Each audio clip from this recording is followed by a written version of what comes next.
Nama itu sudah sangat sering dan familiar ku dengar. Hampir setiap aku pergi ke sebuah tempat, ada saja yang menyebutkan namanya. Entah apa yang istimewa darinya. Awalnya aku pikir dia adalah tokoh adat, filsuf atau orang yang selama ini membantu perekonomian negara. Ternyata bukan. Hingga pada akhirnya aku mendengar sebuah berita dia akan datang ke kotaku, sebuah desa kecil bernama Yeriko. Kedatangannya di sana begitu ditunggu-tunggu dan sangat disambut bahagia oleh masyarakat. Aku heran, mengapa sedemikian antusiasnya masyarakat di sana menyambut kehadirannya.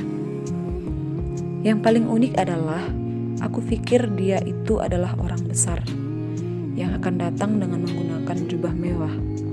Ternyata tidak. Dia adalah sosok yang begitu sederhana. Masyarakat Yeriko pada saat itu sangat bahagia menyambutnya datang ke tempat itu. Bahkan aku sampai penasaran, sebenarnya dia itu setampan apa, sehebat apa, atau sebesar apa, sehingga banyak orang yang menantikan dia datang. Sampai pada akhirnya, banyak orang yang berkerumun di dekatnya. Tetapi aku ingin sekali melihatnya. Kata mereka, Yesus itu adalah orang yang sangat baik. Dia peduli terhadap orang-orang susah, menolong orang-orang yang terdiskriminasi, memulihkan orang-orang yang sakit, dan mengasihi semua orang.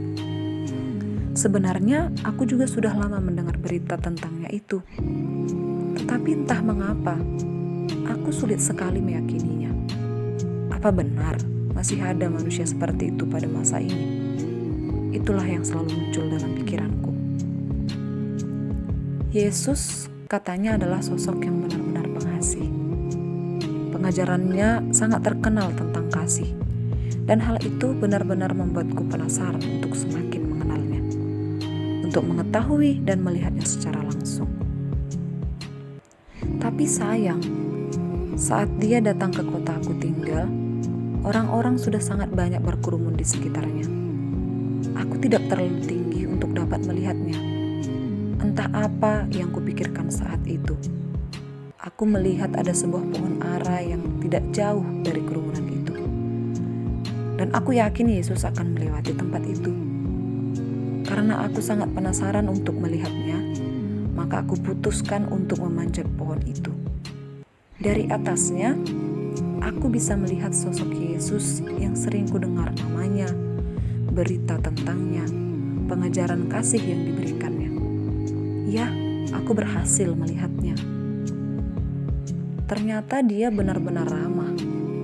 Dia bernebar senyum kepada orang-orang di sekitarnya. Sepertinya dia juga tidak mempermasalahkan mereka datang dari mana dan apa latar belakangnya. Hingga pada akhirnya dia melihatku berada di atas pohon itu. Aku terkejut dan semakin terkejut saat dia tahu dan memanggil namaku. Zakheus, marilah, turunlah, aku ingin datang ke rumahmu. Entah bagaimana perasaanku saat itu, tetapi aku sangat bahagia karena dia mengetahui namaku, bahkan ingin bermalam di rumahku.